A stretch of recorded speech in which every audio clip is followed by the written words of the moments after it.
Hi friends, welcome back to biryani పొట్లం cooking channel. చాలా సింపుల్గా నోటికి కారంగా పుల్లగా ఒకసారి ఈ విధంగా తినాలనిపించింది అనుకో, ఒకసారి నా స్టైల్లో నా పద్ధతిలో ఇలా చేసేయండి ఫ్రెండ్స్. చాలా టేస్టీగా నోటికి కమ్మగా ఉంటుంది. వేడి వేడి అన్నంలో ఒక బుక్క చాలా తింటే కడుపు నిండిపోయిందన్నంత బాగుంటుంది. చూడండి, నేనైతే పాతకాలపు పద్ధతిలో ఈ విధంగా చేసుకున్నానండి. ఇదైతే మా బామ్మగారు చూపించిన ఈ రెసిపీ.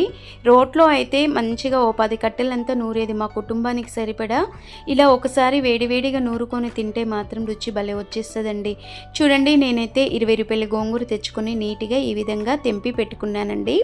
ఇలా మనకి కొంచెం కాడలతోనే తెంపుకోండి, పులుపు అనేది ఎక్కువ వస్తుంది. నీట్గా 2-3 సార్లు మంచినీటిలో కడిగి నీట్గా కొద్దిసేపు పక్కకు వాటర్ని పోయేలా తీసి పెట్టుకోవాలండి. 100 గ్రామ్స్ నేను పచ్చిమిర్చి అయితే తీసుకున్నానండి. ఇలా పచ్చిమిర్చిని అడ్డంలో మనం చూడండి నీట్గా కడిగి పెట్టుకోవాలి. తొడిమలు తీసి నీట్గా మనం తీసి పెట్టిన పచ్చిమిర్చిని అడ్డంలో ఈ విధంగా చుంచేసుకోవాలండి. కావాలంటే మీరు చాక్తో అయినా కట్ చేసుకోవచ్చు. చూడండి, ఈ విధంగా కావాల్సిన విధంగా మనం అడ్డంలో చుంచి పెట్టుకోవాలండి పక్కకి. అలాగే మనము స్టవ్ వెలిగించుకొని ఒక బౌల్ అయితే పెట్టుకుందామండి. ఈ బౌల్లో నేనైతే 1 కప్పుడు ఆయిల్ అయితే వేసుకున్నానండి. ఈ విధంగా ఆయిల్ అయితే కాస్త మగ్గిన తర్వాత చూడండి ఫ్రెండ్స్, కొంచెం బాగా వేడైన తర్వాత మనము వెల్లుల్లి రిబ్బలు అనేది సిమ్లో పెట్టి కాస్త వేగిన తర్వాత చుంచి పెట్టిన పచ్చిమిర్చి ఈ విధంగా వేసుకోవాలండి. ఓన్లీ గ్రీన్ చిల్లీతో చేయండి, ఎప్పుడు రెడ్ చిల్లీకో కాకుండా ఇలా మనము గ్రీన్ చిల్లీతో చేయడం మూలంగా మంచిగా రుచి వస్తుందండి.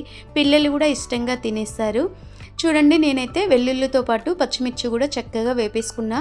ఇలా వేపిన తర్వాత ఒక ప్లేట్లోకి అయితే తీసి చల్లారి పెట్టుకోవాలండి. ఇలా చూడండి, మనకి గోంగూరకి సరిపడా కొంచెం మనం పచ్చిమిర్చి వేసుకుంటేనే రుచి అనేది ఎక్కువ వస్తుంది.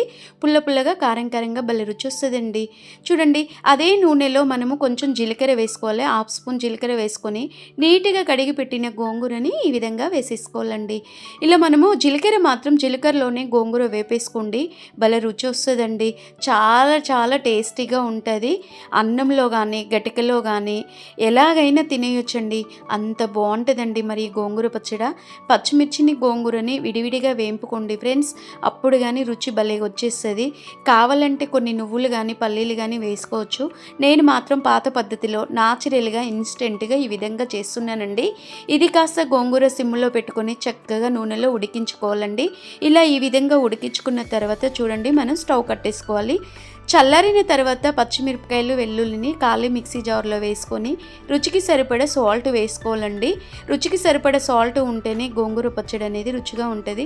చిటికెడంత పసుపు అయితే నేను పచ్చిమిర్చిలోనే వేసుకొని రుబ్బుకోవాలండి. పాతకాలపులో ఈ విధంగానే చేసేవాళ్ళండి మా బామ్మగారు. అదేవిధంగా నేను బామ్మగారు చేసినట్టే ఈ విధంగా చేసేసుకుంటున్నా. ఇలా మనము కచ్చాపిచ్చాగా చూడండి పచ్చిమిర్చిని ఈ విధంగా గ్రైండర్ చేసుకోవాలండి. ఇలా మనం గ్రైండర్ చేసుకున్న తర్వాత గోంగూర చల్లారిపోతుంది కదండి, అదే గోంగూర పేస్టుని ఈ విధంగా వేసేసుకోవాలి. ఇలా గోంగూరని మనము ఒక విధంగా చల్లారిన తర్వాత వేసుకోవడం మూలంగా రుబ్బడానికి కూడా కష్టంగా లేకుండా ఉంటుందండి. వేడిగా వేసుకోవద్దు.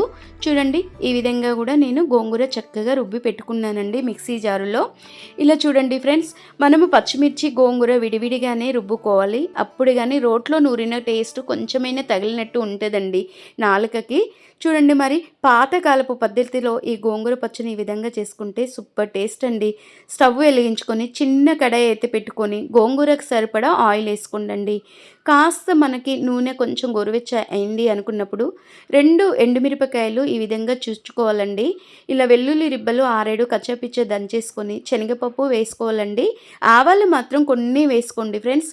జీలకర్ర కాస్త ఎక్కువ ఉన్నా పర్వాలేదండి, రుచి ఎక్కువ వస్తుంది. 2 రెబ్బల కరివేపాకు కూడా వేసుకొని చక్కగా ఈ విధంగా వేపేసుకోవాలండి. చూడండి, మరి నోటికి పుల్లగా కారంగా తినాలనిపించినప్పుడు, జ్వరం వచ్చినప్పుడైనా, మన నిజంగా చెప్పాలంటే ఫ్రెండ్స్ మన బూను బాగలేనప్పుడైనా ఇలాంటి పచ్చట్లు ఒక్కోసారి చేసుకొని తిన్నామనుకో, ఆ రోజంతా హ్యాపీగా ఎంజాయ్ చేయొచ్చండి. చాలా యాక్టివ్ కూడా ఉంటుందండి బుర్ర. మనకెందుకంటే గోంగూర పచ్చడి అంటే ఇష్టపడని వాళ్ళు ఎవరుంటారు ఫ్రెండ్స్? అందరూ ఇష్టంతో తినేస్తారు, చిన్నపిల్లల నుండి పెద్దవాళ్ళ వరకు, ముసలి వాళ్ళ వరకు అలాంటి వాళ్ళ కోసం ఈ విధంగా సింపుల్‌గా, ఇన్‌స్టంట్‌గా ఈ విధంగా చేసుకొని తినండి. ఈ గోంగూర పచ్చడి మాత్రం జన్మలో మర్చిపోలేమండి. ఇలాంటి పచ్చళ్ళు అప్పుడప్పుడు ఇంట్లోకి పిల్లలకి అలవాటు చేశామనుకో వాళ్ళకి గూడా అలవాటయితదండి. ఇంకొకటి ఫ్రెండ్స్, గోంగూరలో ఐరన్ అనేది ఎక్కువగా ఉంటది. చాలా ఎనర్జిక్ గూడా ఉంటది ఫ్రెండ్స్. మీరు తప్పనిసరిగా ట్రై చేయండి. అలాగే ఒక లైక్, షేర్, సబ్స్క్రైబ్ చేయండి ఫ్రెండ్స్. మరొక వీడియోతో మీ ముందుట. Bye bye.